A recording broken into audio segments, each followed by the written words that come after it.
పూజ తన ఇంటి బయట ఎప్పుడూ శుభ్రం చేస్తూ ఉండేది. ఒకరోజు తను కొన్ని విత్తనాలను నాటుతుంది. ఆ విత్తనాల నుండి బఠానీల చెట్టు మొలుస్తుంది. ఆ చెట్టు పూజ గది బయటే ఉంటుంది. ఇంకా ఆ చెట్టుకి చిన్న చిన్న బఠానీలు కాయడం కూడా మొదలవుతాయి. అందులో మొదటి 4 బఠానీ ధాన్యాలు మాత్రం చాలా పచ్చిగా ఉండేవి. వాటి వల్ల పూజా కిటికీ చాలా శుభ్రంగా కనిపిస్తూ ఉండేది. అవి రోజు పూజా పాటలు విని మజా చేస్తూ ఉండేవి. పూజ చాలా అందంగా పాట పాడుతుంది కదా. అవును, చాలా బాగా పాడుతుంది. అన్నిటికీ పూజ పాటలు వినడం అంటే చాలా నచ్చుతుంది. కానీ అన్నిటికన్నా మొదటిగా ఉన్న బఠానీ ధాన్యం పూజని చాలా ఇష్టపడుతుంది. అది ఎప్పుడూ కిటికీ దగ్గర పూజ కోసం ఎదురు చూస్తూ ఉండేది. ఎక్కడికి వెళ్ళింది పూజ? రోజంతా అయిపోయింది, తాను ఇప్పటి వరకు కనిపించలేదు. ఒకరోజు పూజ ఆరోగ్యం బాగా పాడవుతుంది. బఠానీ ధాన్యం చూస్తుంది. ఇంటిలోకి డాక్టర్ వెళ్తున్నాడని చుట్టుపక్కల వారు కూడా వచ్చిపోతున్నారు. ఆ బఠానీ ధాన్యాలు ఇద్దరు మహిళలు మాట్లాడుకోవడం వింటాయి. అరే అక్క, పూజ ఆరోగ్యం అస్సలు బాలేదు. హఠాత్తుగా ఏమయ్యిందో అర్థం కావడం లేదు. తను అస్సలు మాట్లాడలేకపోతుంది. డాక్టర్ అంటున్నాడు మనస్ఫూర్తిగా ఏదైనా అనుకుంటే జరుగుతుందని. ఎప్పుడు బాగవుతుందో ఏమో. వాళ్ళమ్మాయి ఏడ్చి ఏడ్చి అలసిపోయింది. బఠానీ ధాన్యం ఈ మాట విన్న వెంటనే భగవంతుణ్ణి ఆరాధించడం మొదలుపెడుతుంది. ఇంకా పూజ ఆరోగ్యం బాగా అవ్వాలని ప్రార్థిస్తుంటుంది. ఒకరోజు వేగంగా తుఫాన్ వస్తుంది. గాలి వేగంగా ఉన్న కారణంగా ఆ బఠానీ ధాన్యం చెట్టు మీద నుంచి తెగి నేరుగా పూజ గదిలోకి వెళ్ళి పడుతుంది. ఇంకా తనతో మాట్లాడుతూ ఉంటుంది. పూజ, లే, నీకు ఏమైంది? నువ్వు ఎందుకు ఇలా పడుకునున్నావు? అసలు విషయం ఏంటి? నన్ను చూడు. నీ కోరిక తీరాలని నేను మనస్ఫూర్తిగా కోరుకుంటున్నాను. అది నెరవేరడం కోసమే ఇక్కడి దాకా వచ్చాను. కానీ నువ్వు మంచంపై నుంచి లేవడం లేదు. నీ జీవితం అంతా నీ ముందే ఉంది. లే పూజ, లే. పూజ ఆ బఠానీ మాటలు విని మెల్లిమెల్లిగా లేస్తుంది. లేచి బఠానీని చూసి ఆశ్చర్యపోతుంది. అది తనతో ఎలా మాట్లాడుతుంది అని. నువ్వు మాట్లాడతావా? ఇది ఎలా సాధ్యం? ఇక్కడికి ఎలా వచ్చావు? నా మనస్ఫూర్తిగా కోరుకున్న కోరిక. నువ్వు కూడా నీ మనస్ఫూర్తిగా ఏదైనా కోరిక కోరుకో. నువ్వు కోరుకుంటే అది చేయగలవు. అది అందరిలోనూ ఉంటుంది. కానీ దాన్ని గుర్తించడం మనిషి లోపల ఉంటుంది. కాబట్టి నువ్వు కూడా ప్రయత్నించు. మంచి భోజనం తిను, నీళ్లు తాగు. మెల్లిమెల్లిగా నువ్వు చాలా ఆరోగ్యంగా తయారవుతావు. మెల్లిమెల్లిగా బఠానీ చెప్పినట్టే పూజ రోజూ చేస్తూ ఉంటుంది. ఇంకా ఆ బఠానీ ధాన్యాన్ని తన కిటికీలో పెట్టుకుంటుంది. నువ్విక్కడే ఉండు. నేను అన్నం తింటాను, మంచినీళ్లు తాగుతాను, రెస్ట్ తీసుకుంటాను. తరువాత మెల్లిమెల్లిగా బాగవుతాను. ఎందుకావు నువ్వు? తప్పకుండా బాగవుతావు. ముందు కన్నా ఇప్పుడు నువ్వు చాలా బాగయ్యావు. మెల్లిమెల్లిగా పూజ ఆరోగ్యం బాగవుతుంది. ఒకరోజు బాగా వర్షం పడ్డ కారణంతో పూజ తన కిటికీ వైపు చూస్తుంది. తను చూస్తుంది ఆ బఠానీ ధాన్యం మళ్లీ చెట్టుగా మారుతుంది. తరువాత చెట్టుకి రోజు నీళ్లు పోసి జాగ్రత్తగా చూసుకుంటుంది. తన మనసులోని దృఢ సంకల్పం దృఢపడి తనని ఆరోగ్యంగా తయారు చేసింది కాబట్టి. తేనెటీగల తేనె తుట్టే ఇంకా దొంగలు. ఒక గ్రామంలో శ్యామ్ అనే ఒక వ్యక్తి ఉండేవాడు. అతను అడవి భాగంలో చాలా పెద్ద పోస్టులో పనిచేసేవాడు. ఆయన చాలా తెలివైన, నిజాయితీ గల, ధైర్యం గల ఒక మంచి ఆఫీసర్. ఒకరోజు అతని సీనియర్ ఆఫీసర్ అతని పిలిచి ఇలా అంటాడు. చూడు శ్యామ్, నేను నిన్ను కాలావనానికి పంపిస్తున్నాను. అక్కడ ఒక దొంగ చెంగురాం బీభత్సం చేస్తున్నాడట. ఇంకా అతను అడవిలో ఉన్న వన సంపదని దొంగిలించుకొని పోతున్నాడు. నువ్వు అక్కడికి వెళ్ళి అతన్ని పట్టుకోవాలి. సరే సార్, మీ ఆజ్ఞ. ఇంకా మరుసటి రోజే శ్యామ్ కాలావనానికి బయలుదేరతాడు. ఇంకా అక్కడికి వెళ్ళి చూసేసరికి అక్కడ ఉన్న ప్రజలందరూ చెంగు దొంగ మాట వింటేనే భయపడిపోతూ ఉంటారు. ఇంకా అక్కడ చెంగు దొంగ చాలా బీభత్సం చేస్తూ ఉంటాడు. కానీ శ్యామ్ కూడా చాలా తెలివిగా అడవిలో ఆ చెంగు తెలివితేటలు పని చేయకుండా చేస్తాడు. చెంగు దొంగ చాలా కోప్పడతాడు. ఎవడో ఆ కొత్త ఆఫీసర్, వాడికి బుద్ధి చెప్పి తీరాల్సింది. పదండి, వాడి వెళ్ళి వాడిపోయి పడదాం. ఒరే లేదు సర్దార్, అతను ఇప్పుడు ఇంటికి వెళ్ళాడు. తర్వాత చూద్దాం. సరే. శ్యామ్ అతని భార్య ఇంకా కొడుకుని కలవడానికి ఇంటికి వెళ్తాడు. అతని కొడుకుకి సెలవులు ఉంటాయి కాబట్టి అతను కూడా శ్యామ్తో పాటు వస్తానని జిడ్డు చేస్తూ ఉంటాడు. శ్యామ్ ఇంకా అతని భార్య చింటూకి సముదాయించడానికి చాలా ప్రయత్నిస్తారు. కానీ చింటూ వాళ్ళ మాటలు వినకుండా జిడ్డు చేస్తూనే ఉంటాడు. కాబట్టి శ్యామ్ అతన్ని కూడా అతనితో పాటు తీసుకుని వెళ్తాడు. కానీ అతనికి చెప్తాడు ఇంటి చుట్టుపక్కలే ఉండమని, ఎందుకంటే అడవిలో చాలా భయంకరమైన జంతువులు ఉంటాయని. ఒకరోజు శ్యామ్ పని మీద బయటకు వెళ్ళినప్పుడు చెంగు మనుషులు వచ్చి శ్యామ్ ఇంటిపైన దాడి చేస్తారు.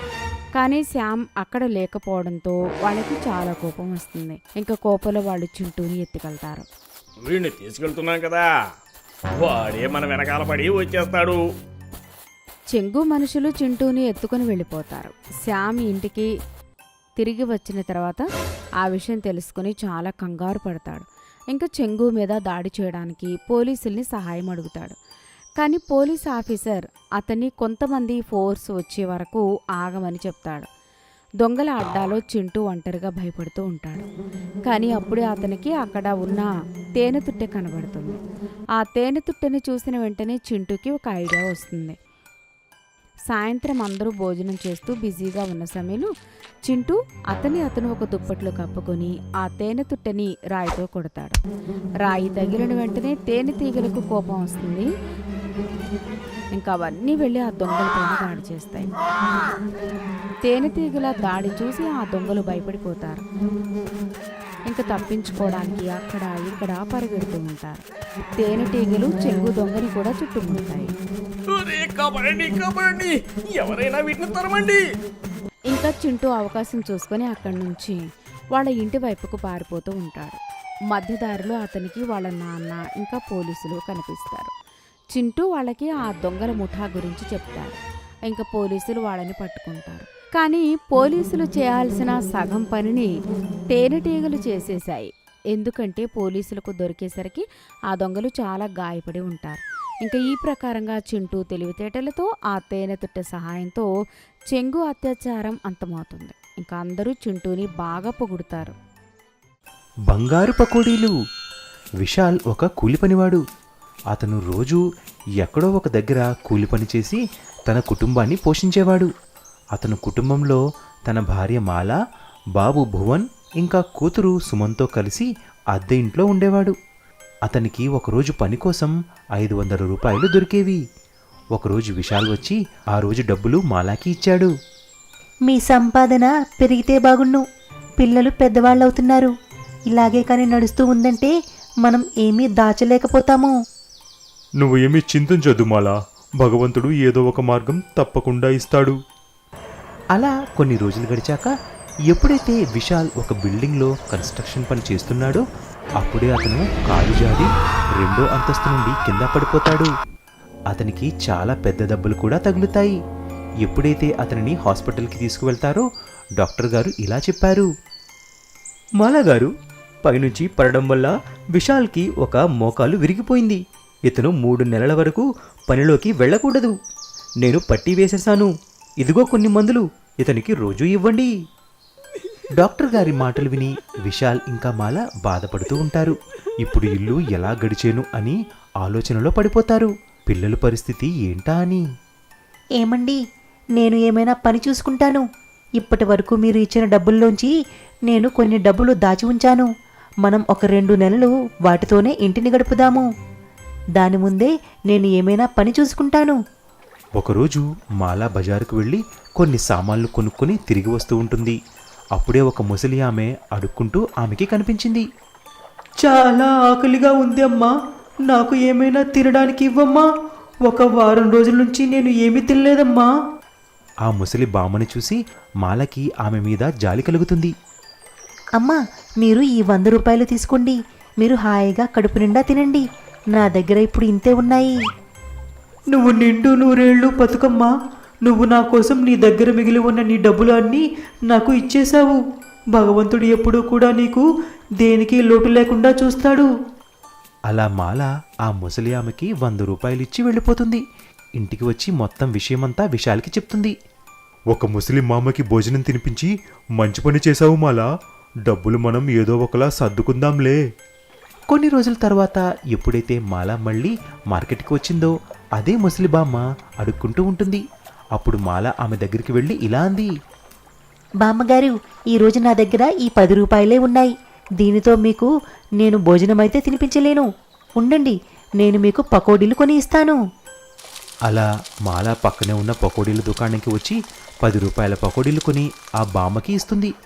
ఆ ముసలి బామ్మ పకోడీలు చేతిలోకి తీసుకొని మళ్ళీ ఆ ప్యాకెట్ని మాల చేతుల్లో పెట్టేస్తుంది. అమ్మా, ఈరోజు ఈ పకోడీలు నువ్వే తినాలి. వెళ్ళు, హాయిగా ఉండు. అలా చెప్పి ఆ ముసలి బామ్మ మాల కళ్ళ ఎదురుగానే మాయమైపోతుంది. మాల ఆశ్చర్యపోయి ఇంటికి వచ్చి పకోడీల ప్యాకెట్ని విశాల్కి ఇచ్చింది. ఎప్పుడైతే విశాల్ పకోడీల ప్యాకెట్ని తెరిచాడో అప్పుడు ఇద్దరూ కంగారు పడతారు. అవి అన్నీ కూడా బంగారంలా మారిపోతాయి. అప్పుడే మాల అన్నది, అయితే ఆ ముసలి బామ్మ ఒక దేవత రూపంలో వచ్చి మనకి వరదానం ఇచ్చింది విశాల్. మనం ధన్యులము. వెదురు చెక్కలతో అడవిలో ఇల్లు. సోన్పూర్లో మాధవ్ అనే ఒక వ్యాపారి ఉండేవాడు. అతనికి చాలా నగరాల్లో హోటళ్ళు, రిసార్ట్లు ఉన్నాయి. కానీ అతను చాలా పొగరుతో గర్వంగా ఉండేవాడు. ఒకరోజు డిస్కవరీ ఛానల్ చూస్తుంటే అతనికి ఒక ఐడియా వచ్చింది. అతను వెంటనే తన మేనేజర్ కేశవ్ని పిలిచాడు. అప్పుడు ఇలా అన్నాడు, అరే కేశవ్, ఇలా రా. చూడు, నాకు ఇప్పుడే ఒక మంచి ఐడియా వచ్చింది. ఎలాంటి ఐడియా సార్? చూడు, మనకి చాలా నగరాల్లో హోటళ్ళు, రిసార్ట్లు ఉన్నాయి. కానీ నాకు ఒక అడవి మధ్యలో ఒక పెద్ద రిసార్ట్ కట్టాలని ఉంది. అక్కడికి అందరినీ అడవిలో సఫారీకి తీసుకువెళ్ళొచ్చు. అబ్బా సూపర్ సార్, మీ ఐడియా అయితే చాలా బాగుంది. కానీ దాని మీద ఇంకా మనం కొంచెం రీసెర్చ్ చేస్తే బాగుంటుంది. ఎందుకంటే అడవి జంతువుల గురించి మనకి కొంచెం తెలుస్తుంది కదా. ఇంకా అక్కడ సురక్షితమైన ఇల్లు కట్టడం గురించి కూడా. అయితే సరే సార్, మేము రేపటి నుంచి రీసెర్చ్ మొదలు పెడతాము. మీరు చెప్పండి అసలు ఏమి చెయ్యాలో. అరే చేసేదేముంది, ఎవడో ఒకటి పట్టుకుని వాణ్ణి అడవిలో ఒంటరిగా వదిలేయండి. మనకి తెలుస్తుంది కదా వాడు అసలు అడవిలో ఎలా కాపాడుకుంటాడో అని. సరే సార్, నేను రేపే ఎవరో ఒకరిని చూస్తాను. కేశవ్ ఎప్పుడైతే ఆఫీస్ నుంచి ఇంటికి వెళ్ళడానికి బయలుదేరతాడో అప్పుడే అతనికి ఒకడు వీధిలో అడుక్కుంటూ ఉండగా కనిపించాడు. అతనిని చూసి కేశవ్ మదిలో ఒక ఐడియా వచ్చింది. అరే ఇలా చూడు, నీ పేరేంటి? అయ్యా, నా పేరు రాము అండి. అయ్యా, చాలా ఆకలిగా ఉందండి. చాలా రోజుల నుంచి ఏమీ తినలేదు, నీళ్లు కూడా తాగలేదు. హాహా సరే సరే, కంగారు పడుకు, రా నాతో రా నువ్వు. కేశవ్ అతన్ని తీసుకుని ఒక హోటల్కి వెళ్ళాడు. అడుక్కునేవాడికి చాలా బాగా భోజనం తినిపించాడు. అప్పుడు కేశవ్ అతనితో ఇంక నువ్వు అడుక్కోవాల్సిన అవసరం ఉండదని చెప్పాడు. అతనికి ఒక ఉద్యోగం ఇస్తున్నానని చెప్పాడు. కేశవ్ అతనిని తీసుకుని దట్టమైన అడవుల్లోకి వచ్చేశాడు.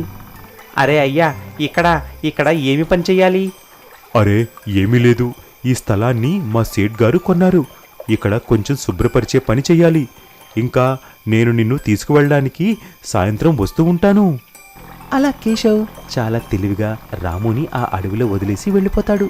రాము అక్కడ కూర్చుని ఎదురు చూస్తూ ఉంటాడు. రాత్రి అవుతూనే రకరకాలైన అడవి జంతువుల యొక్క అరుపులు వినిపిస్తూ ఉంటాయి. రాము జంతువుల అరుపులు విని భయపడతాడు. అరే అరే నేను ఎక్కడ ఇరుక్కున్నానరా బాబు? ఓ భగవంతుడా, ఇప్పుడు నేను ఏం చెయ్యను? నేను ఆ పెద్ద చెట్టు ఎక్కి కూర్చుంటా, అక్కడికి జంతువులు రాలేవు కదా. రాము పక్కనే ఉన్న ఒక చెట్టు మీదకి ఎక్కి కూర్చుంటాడు. రాత్రి అవ్వగానే అక్కడ చాలా అడవి జంతువులు తిరుగుతూ ఉంటాయి. సింహం, నక్క లాంటివి. కానీ రాము చెట్టు ఎక్కి కూర్చుంటాడు కాబట్టి అతని ప్రాణాలు దక్కించుకుంటాడు. మరుసటి రోజు ఉదయం రాము అడవి చుట్టుపక్కల చూస్తాడు. అతను కొంచెం వెదురుని సేకరించి చెట్టుపై ఒక ఇల్లుని కడతాడు. అతను పక్కనే ఉన్న నది నుంచి నీళ్లు తెచ్చుకుని అడవిలో పండే పళ్ళు, ఫలాలు తిని తన ప్రాణాలు కాపాడుకుంటూ ఉంటాడు. అలాగే చాలా రోజులు గడుస్తాయి. ఒకరోజు ఒక వేటగాడు వేటకి ఆ అడవిలోకి వస్తాడు. అతను ఆ చెట్టుపై ఉన్న వెదురు చెక్క ఇల్లుని చూసి కంగారు పడతాడు. ఎప్పుడైతే వేటగాడు ఆ చెట్టు దగ్గరికి వస్తాడో అక్కడ రాముని కలుస్తాడు. రాము అతనికి మొత్తం విషయమంతా చెప్తాడు. రాము మాటలు విని వేటగాడికి ఒక ఐడియా వస్తుంది. అలా రాము సహాయంతో వెదురుతో ఇంకా చాలా ఇళ్ళు కడతారు. అప్పుడు అందర్నీ అడవిలో సఫారీకి తిప్పడానికి తీసుకువస్తాడు. అలా వేటగాడు ఇంకా రాముల వ్యాపారం బాగా నడుస్తుంది. మరి రాము యొక్క వెదురు చెక్క ఇల్లు ఇప్పుడు వెదురు హోటల్లా మారిపోయాయి. అందరూ అక్కడికి తిరగడానికి వచ్చేవారు. ఎత్తైన వెదురు చెక్క ఇళ్లలో ఉండి అడవి యొక్క అందాన్ని పొందేవారు. మరి అలా రాము యొక్క ఒక ఐడియా అతని జీవితాన్నే మార్చేస్తుంది. అందుకే అంటారు, మనం కష్టకాలంలో ఓర్పుతో వ్యవహరించాలి అని.